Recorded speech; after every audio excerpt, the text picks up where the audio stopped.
Hello Tubesters, it's Gav. Welcome to another one of my videos. This is, I think, take 4. Camera, I believe, is on the way out, which will cause us problems in the future. I believe it keeps dropping out with the SD card and that now, and we'll see how this goes.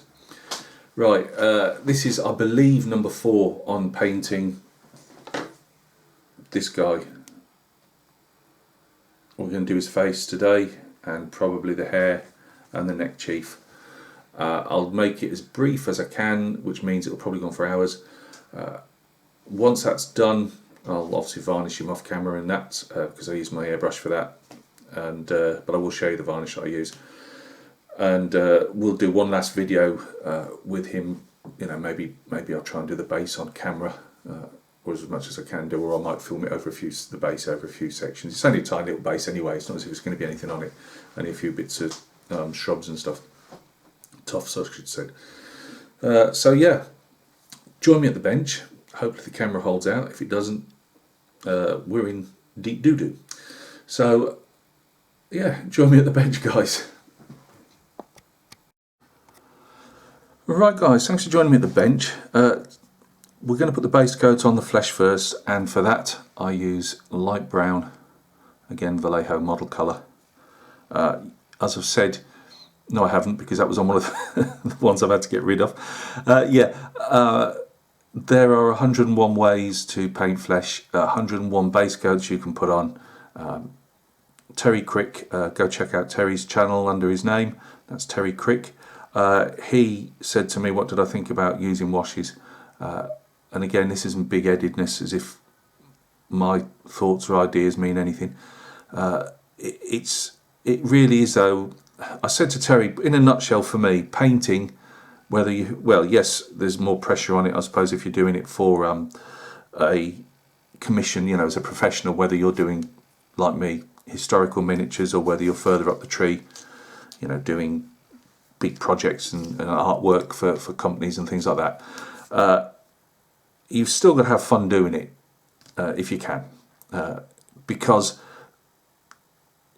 we don't all have fun going to work, let's face it, but I do believe it's a creative type of job, and if you haven't got a love for doing this type of thing, you're just going to be on a hiding to nothing, as we say in the UK. You're just going to be putting out stuff that isn't particularly great because your heart and soul isn't into it. So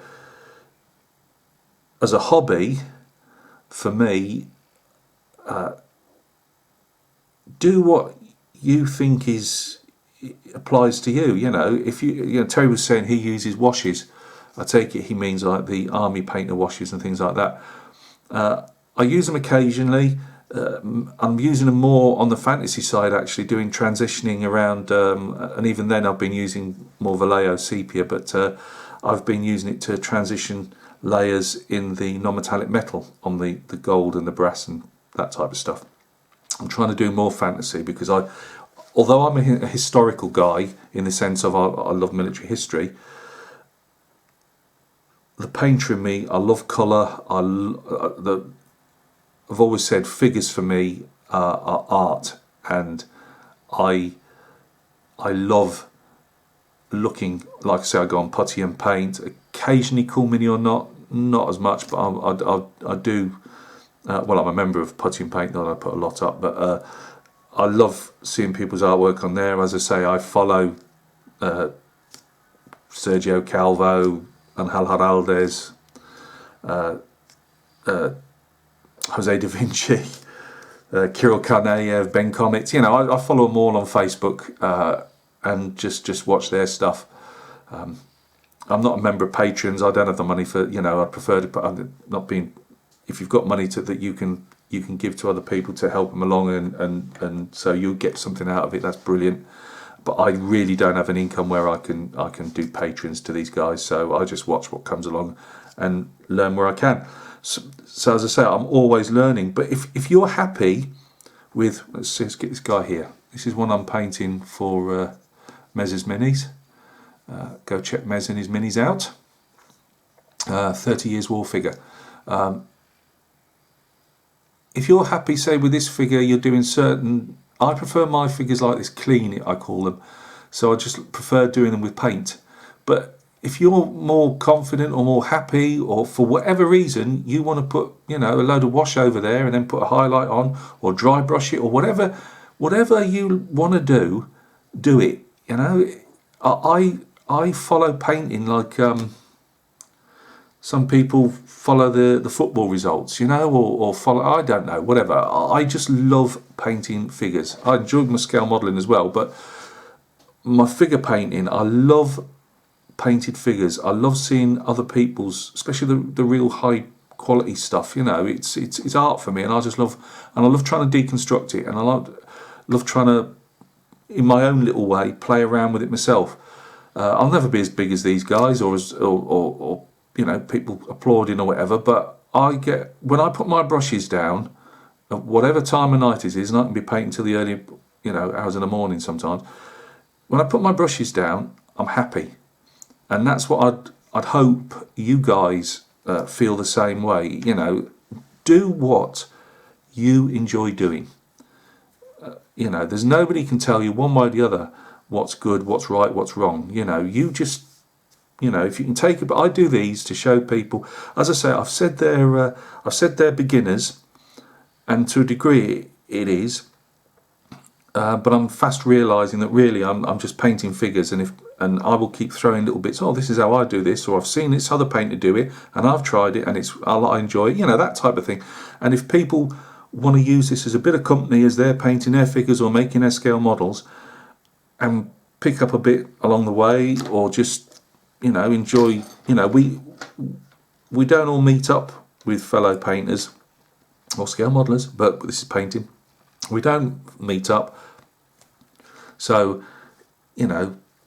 it's good sometimes to have a bit of company with somebody, even if you don't know that person. You're just painting along, you're doing your thing, they're doing theirs. So yeah, put the brushes down at the end of the day and feel a sense of well-being. And if you don't, then maybe try a different hobby. Guys, let's crack on. Right guys, obviously done off camera. I've done 2 coats again, as I say, with the light brown for the base. I find 2 coats is better than the one. I dry it off with a hairdryer in between to speed it up. Obviously, if you're doing a group of figures, obviously go to one end and it will be dry by the time you restart the next end. I would say though, use 2, because I use it because it gives like a nice a bit of a like luminosity under the skin, like a warmish type colour to the skin. The hair, I've just done. Sometimes I don't touch the hair at all and do the whole face first. Sometimes I literally, as I say, I don't work to a particular method. I just fool around with the paint really. So it's Panzer Ace's Old Wood, because this guy's going to be blonde-ish. Yeah, that's for the base coat. That only needed 1 coat for what I need. But yeah, the light brown does need 2. Now we're going to go to a traditional, more or less, mix now. The next one will be medium flesh tone. Again, has that bit of a luminosity to it. Then, so I have to keep hunting these out. Where's me flat flesh even? Then flat flesh, as you can see, this is a rather well used and old bottle. And we will then go to a sunny skin tone. As I say, this is for historical painting and often for large amounts of figures, so there's nothing wrong in using tried and traditional triads and all that stuff. What I tend to do with my figures afterwards, though, to give them a bit more difference to them, is then I'll add a few glazes of reds of different descriptions, or purples, whatever I want to do really. Sometimes some dark browns in the shadow areas and things like that, and that's what changes the face around. So realistically, colour wise, I'm not doing anything that most people wouldn't do. I would be doing, say, on my fantasy figures, where I'm trying to get like a lot more either saturation, or you're trying to show them differently. but these guys I stick to a fairly tried and trusted method. So that's my three paints. Now I'm not going to paint this on camera because I'm looking straight down and I'm in the face and you'll not see anything, so I'm just trying to keep this. Yes, I might be talking more than I'm painting, but I'm trying to get over stuff to you rather than just you seeing me mopping around a face that you can't really see under a brush. So catch me again in a minute. As you can see, that's been painted with the medium flesh tone. Now I don't do eyes until I've done the majority of the base, and highlight colours, and then I go in with the eyes. Yes, you can end up, if you stuff it up, you can get white paint, whatever paint you well, don't use white paint on eyeballs, but you can get your paint on the flesh. That can happen, but it's not hard to paint out. I find that if I did the eyes first, this is just my own way of working, I end up sometimes, if I'm putting like washes or glazes in around the eyes, which I often do later on, in giving them pink eyes. so that's just how I work. But the next one up is going to be flat flesh. I can't say it, and you can hardly see it anymore. Still, it's got another couple of months in that yet. Right, now we're starting to get somewhere. We've been, as I say, we've put the flat flesh on, which is quite light. It tends to start showing up more than obviously the medium on top of the light brown. It's working, but it tends not to show up as well, especially on camera. We're going to be putting some sunny skin tone on now. What I just wanted to show, if it will show, what I'll often do is paint, if not in dots, I rather than big sweeping motions on things like this, literally just put a dot of the colour there, one there, one there, one, and you'll be surprised how it'll look more uniform rather than you trying to paint a whole line of particular colour in. If you make them almost like a series of dots, you'll be surprised how effective it can be. So it's one of Gav's top tips, and to a degree you can do it with the face as well. I mean, obviously you've got to follow cheekbones and things like that, and noses. Strangely enough, I don't know why, I always very first thing I do is highlight the nose from whatever the first colour up from the base, up through the first line on the nose tip, work back up to the brow, and then down the cheeks, down to the chin. I have no idea why, that's just how I do it. But yeah, try rather than just doing long sweeping strokes, which tends to cover up a lot of the work you've already done. Try doing small, almost dots. You'll get the hang of it. They're not dots, but just small splodges of colour, if that makes sense. Right, we'll be back with some sunny skin tone. Now, a lot of this one will be covered up with our. Oh, hang on. Let's get back, Gav.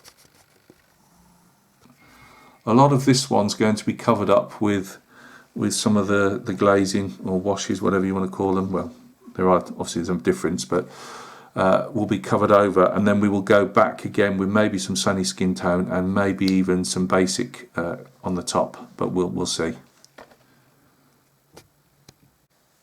Right, guys, now I've put just so you can still see it's glistening, it's still wet. I've put some deck tan for the scarf as a base while we were there. I've also done inside the mouth and the lips, which I've used. I quite like this colour from AK, and that's wine red, and it's also a good shading colour, which I'm hoping to do some shading on this guy in a minute. For a more warmer colour, I quite like, for the cheeks, I quite often like making a glaze out of dark vermilion, which is a very nice colour, quite warm. Occasionally I'll put some purples or like Luftwaffe blue, something like that, in the actual around the nose and things like that. It really just depends how much of the face is on show and what I'm trying to achieve. So what I'm going to do is I've made a glaze up. Let me just get some, do the old dirty thumbnail trick again. Wipe some off. So I'm going to be trying some of that. It might be a bit too dark, but you can see how translucent it goes. But obviously when that's on your flesh, it might be something completely different. But always remember, if you're going to do something like that glaze, and that's quite a heavy glaze, it couldn't be if you were putting more time into a figure, you'd be making them sometimes a lot thinner than that. But wipe it off, the majority off. You're not going to be dry brushing because your bristles are already moist and all that. But dry them off on a towel. In fact, I don't know if this is going to work, but so where's my paintbrush? Come on, Gav. Right, that's got glaze on it. We'll then, let's find a bit.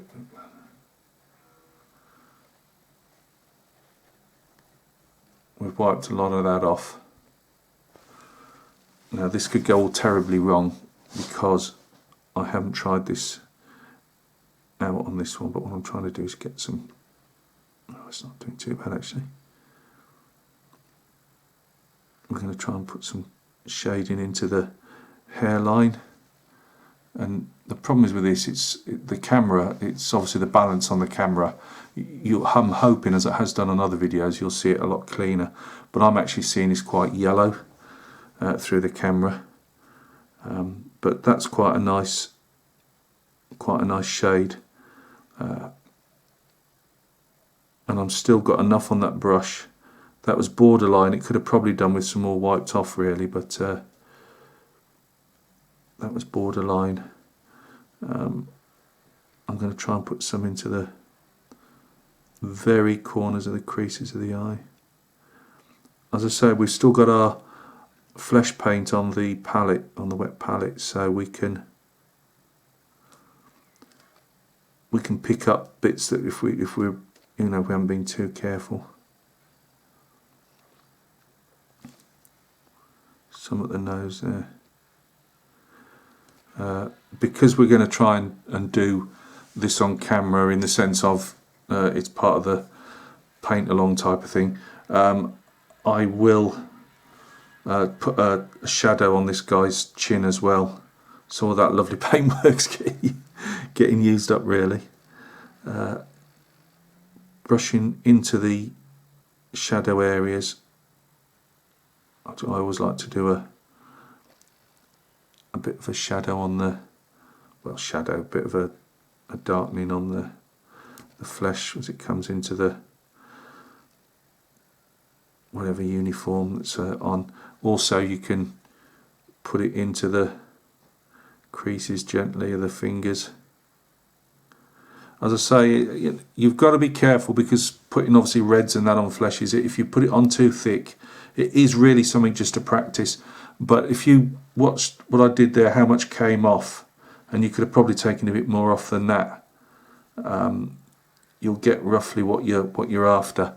And then try and, if it's your first time practicing it, try and put it on a part of the figure that perhaps, to save you too much cleanup, part of that figure won't be seen as much, if that makes sense. But if it all goes wrong, then it's paint, isn't it? You just paint over it and start again. Again, with painting, there's shortcuts and there's shortcuts. Sometimes you can't just say, oh well, I'm going to leave that or I won't do it because it'll take me time. Sometimes you just you know, if you want to try a different technique, you've just got to, you know, take a breath and do it. As I say, I'm doing lots of the fantasy stuff at the moment, and although I do bits of fantasy and I halfway understand what the guys are achieving with their paint, it's still, you know, one step forward and two back at the moment. But you'll only get better by, I suppose, challenging yourself, if that makes sense. You know, you don't have to be painting, you know, a display figure or you know, something like that. It could just be you want your armies to look a different, you know, a different. I wouldn't say better, but just, you know, say, oh well, I'd like to try that, or I'd like mine to look like that, and there really isn't any shortcuts as such if you're going to try a different technique. It's just get in the trenches and do it.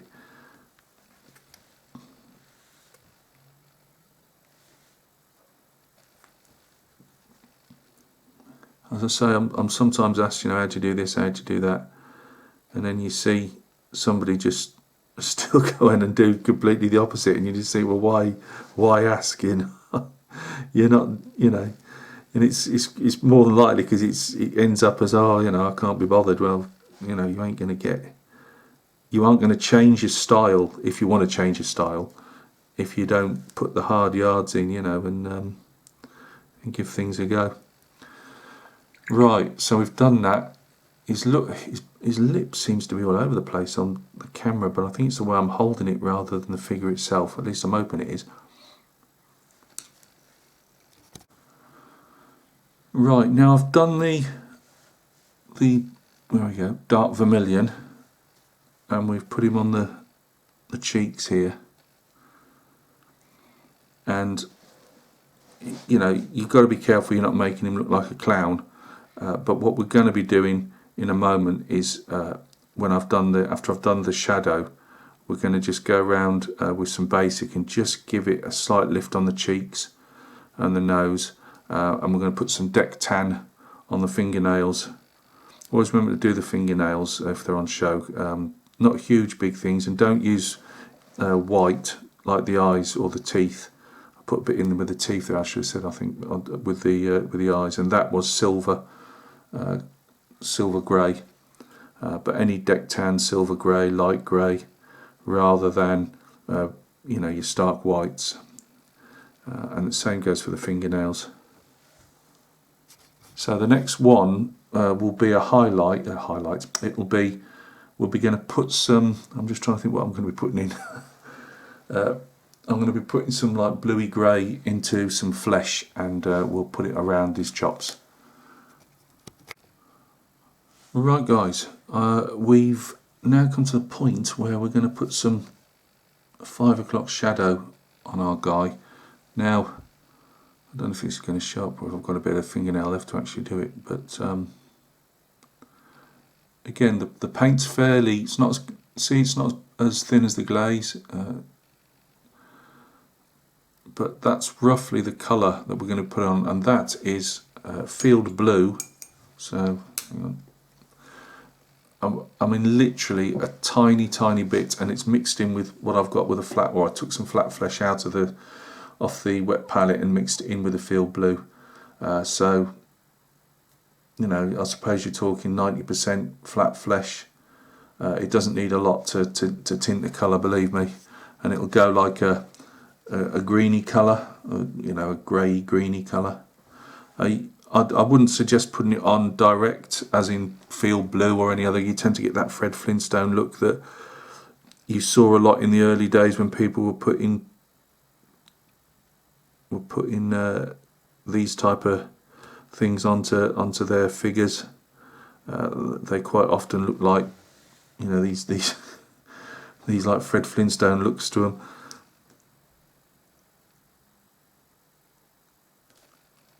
I always leave the top lip free of it, and I just put it, not blend it, but just get it in lower jawline and just up to the corners of the mouth in distance.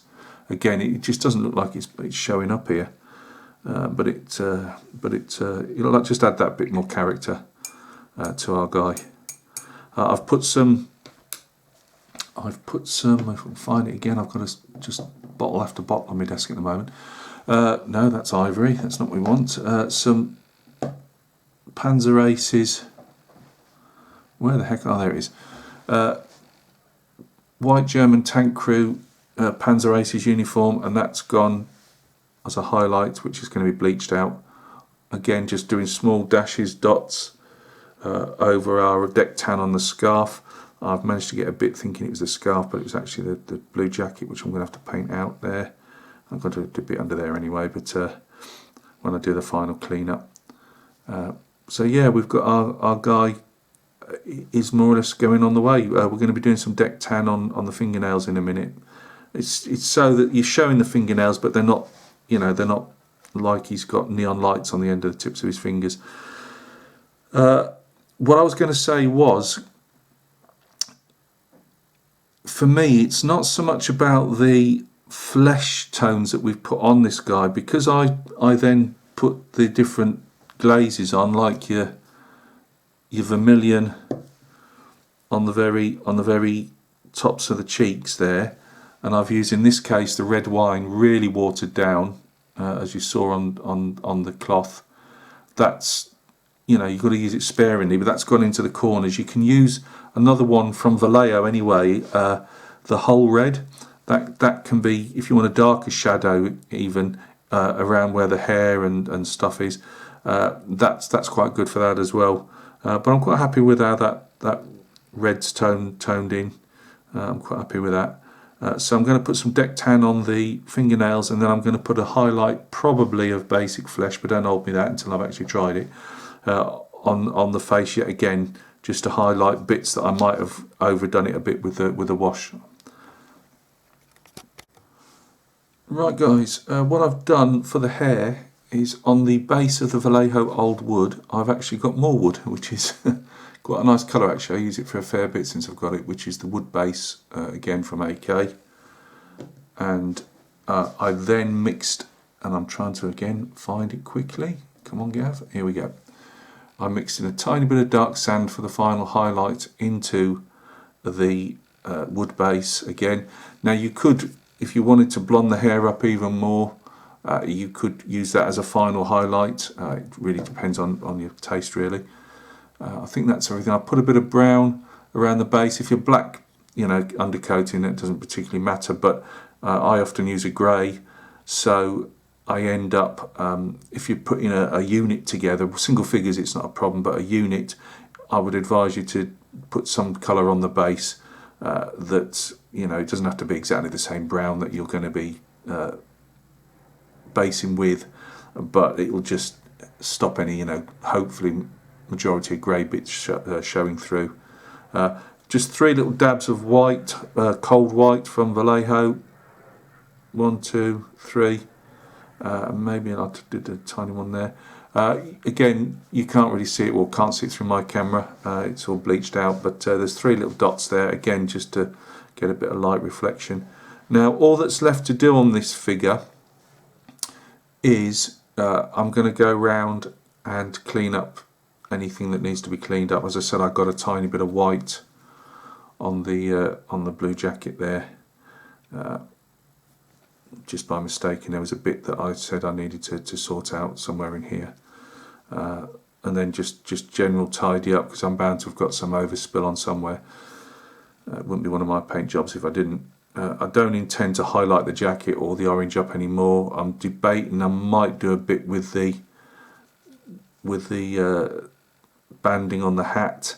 I didn't want it to look exactly like the jacket, but maybe just a tad pale. I'm not 100% sure yet, but we'll see. So for all intents and purposes, apart from a clean-up, which as I say I'm not going to do on camera, the figure is done. As I say, I may decide to add, say, like another highlight to the hair. You'll know that if I've gone down that road. I doubt it though. and if I've had to clean something up on the face, that I'll just release this video. You know, if things go wrong, I think people need to see them go wrong as much as they go right. So if I've got a paint splodge somewhere on the face that shouldn't be there, we'll see it on that video, but I will be tidying it up over the next couple of days. Then next time you see him, he'll be stuck on an MDF base, and I will probably have done whatever method I was going to use to blend him into that base. And then I'll probably just stick some tufts on as we wrap up the video. As I say, I've got a cowboy to do next. I think that's what I'll do. And after that, I'm sticking to the historical figures only because that's what I know. I have lots of fun doing the fantasy figures, and I will be putting some fantasy figures up as paint-alongs. But I don't feel confident enough that I'm really knowing what I'm doing, to be honest with you. Not to the standard that I want to be, so I'll just be painting these. I do show them off, but not as, you know, paint along videos. There's better people that I've mentioned before, you know, that do those type of things than I can at the moment. But as for other figures, after that, I don't know. It's as I keep saying to you, I don't have a huge amount of a figure mounting, but there'll be something in there. Whether we do Napoleonic, whether we do Roman. I've got some of them. I've got a few cowboys now. I'll definitely be doing that mounted Mez's Mini commission. I'm going to do him as a paint along as well, as a separate paint along. So that should be fun, but that won't be for a few weeks yet. So yeah, there'll be something. But as I say, next after this guy's done, we'll be doing a cowboy. I think next. I'm not sure which one. Probably Doc Holiday, I'm not sure, but I think I might actually paint up a separate one on the side just to show off probably, yeah, but show off some different paint on him, and then do the where he's painted, and then get into doing the next one. Now what I thought with the next one is I'm really going to try and cull these videos down. Yes, they are company while you paint videos, but at the same time, you know, we've gone a long time to paint one figure. So what I might try and do is do them all in about 40 minutes, and just keep editing away until I can get a 40-minute video done for you guys. It's not I'm not going to do one of these 10-minute paint-alongs or 20 minutes. It's not my style. I ramble too much. But if I could keep one video to say 40 minutes from, you know, beginning to end, it's a different figure for you to look at the same time. So look after yourselves. For all those kind people that have put comments and likes and just followed this little series along, I really appreciate it.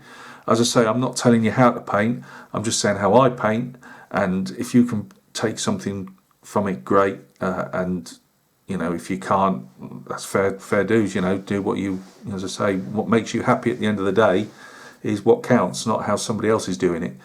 It's just a fact of life that you know, you can watch somebody else's efforts and say, oh well, yeah, I like that particular. It might only just be one particular colour out the whole paint along, or it might be you know, how to hold your brush, or you know, an angle or something like that. You know, I didn't do a lot of painting on this last one of this guy, only because, as I say, to try and get faces behind, you know, when you've got a brush diving down onto them, it's not the easiest for you guys to see. And I haven't got one of these rooms with like 2 or 3 cameras set up, so it's only just the one overhead. So we're a bit. What I'd like to do eventually, it would be a goal for my channel, is to have another camera where I can learn how to. I see maybe it's because they're top end painters and they've got all the dough, or they're painting for AK and all this type of stuff. So maybe it's probably unattainable. I don't know, but I'd like it where I could put a picture up on one corner of my delightful face saying what I'm doing, while at the same time, or even maybe not even that, but have it set up over the palette. That would probably be better. And you know, you can see the paint consistencies and what paint's going in and things like that at the same time that the figure's being painted. So you never know, one day. But for now, on the paint along, that's the figure, face, hair, and little neck chief done. So he just needs to clean up I've got, as I say, other figures I'm painting at the moment. I'm doing the 30 Years War for Mez. I've got a commission which is going along horrendously slowly. I've finally got 2 units to show you guys. Probably might even be tomorrow or Saturday. Of the 18mm Napoleonics. I've got 2 units of those to show.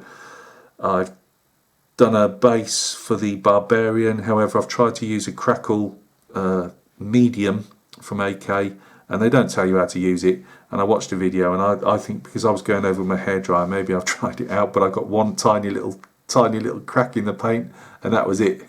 So I've got to try and work out. It's not the one that you get out the pre-one that you get out the jar. It's a bottle, and you're supposed to brush it over your paint and then put your paint on top. Well, I've never used any thing like that before, and I thought it was going to be good on this desert base, and I got one tiny little crack of about 2mm, which isn't good. So I'm going to have to overpaint that and then have another go. But that's been done. I've done some 3D printing. It's not going to interest the historical boys and girls out there, but I've got these little dwarves. I thought they were going to be slightly bigger than the Games Workshop dwarves, and that they seem to be a lot bigger than these. These are 28mm. I've put him aside. This guy here, you know, and they've got 2 giants' heads apiece. One stood on them. But yeah, I've done 4 of them. I did four of those in their bases. Because I've always loved how people paint dwarves. I think dwarves and elves are my favourite of the fantasy, as in for colours and, you know, how to do the high elves and that, you know. And I just love metallic metal. I've always loved it, and I'm really pushing myself now to try and conquer it and see if I can actually do it. I'm a long way from that. But as I say, it's where you want to go with your painting, isn't it? You know, whether you're doing units or single figures. Anyway, Gav's rambling as always. This little figure says goodbye. Look after yourselves. It's a dark old world out there, but with our little painting brushes, we're making it brighter, one step at a time. That could be something I'll put down as on a card or something, isn't it? Look after yourselves, guys.